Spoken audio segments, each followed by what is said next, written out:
He's just a real person. He doesn't talk from a hilltop. Just about anywhere you go, Gray Cook is the smartest guy in the room. Gray Cook rocks my face off. I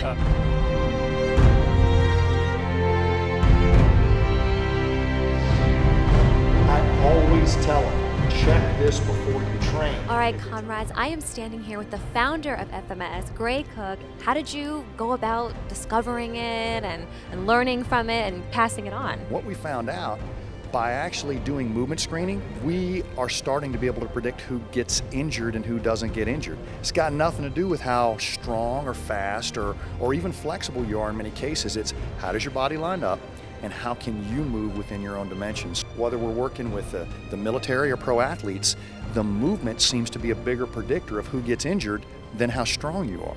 Your wife is here. How does it feel to have her with you this weekend? Danielle's level 2. She helps us teach workshops. Her love is nutrition and kettlebells, and this is one of the ones each year where we get to work together. So it's definitely, we'll get the kids involved, and then it'll be a family trip. So.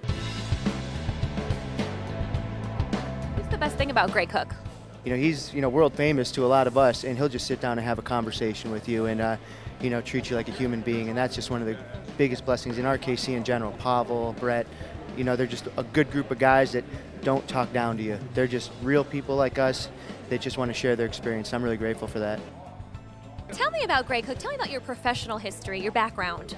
High school athlete, lots of fractures, motorcycles and football. Became a physical therapist and got very interested in sports medicine, but realized that most of the people in sports medicine didn't really do a lot of stuff with backs.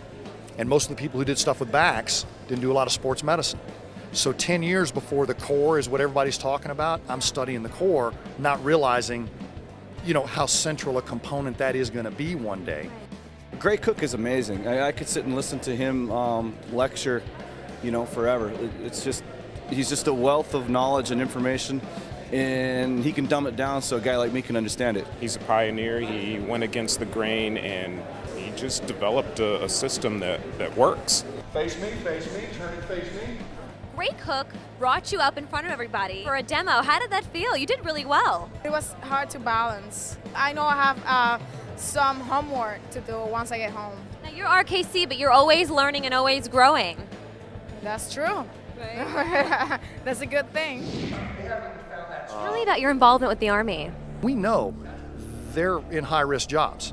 And just like football, you're going to get hurt more often. But training-related injuries are nearly unacceptable as far as we're concerned. We're doing this stuff to make these guys more durable. You shouldn't get hurt training. So I think giving the military another standard, other than just strength and speed and agility, may be of benefit to us one day, because if we identify those people at risk, we're not trying to discriminate. We're saying, go over here and get into shape and then serve.